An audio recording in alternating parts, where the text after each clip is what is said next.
Asui Bible kabahili rango mitakle na tumsai kuruli we saw coming sarano as we Bible text na Matthew chapter 18 verses 10 to 14 hipangum sa. Now shinau gadewa akalila ningjai gahai masalu kikala chila natumli gahang hina gaja atumwi gazingrao bingna gazingramli kalaya isha vawi mai teijing delay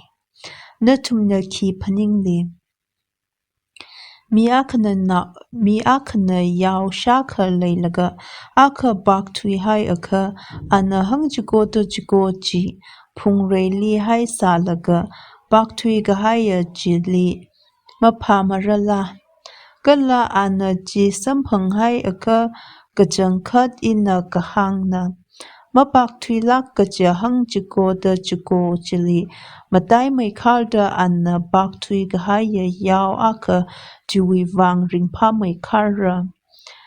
ji aina gadewa hibingwi ngajaili aka shiman ngasaki gajihi gazingramli kalaya iwi awawi ning gajang maning mana ngana kui kai na tumsai koroli rewi sok ning sarno. Amen.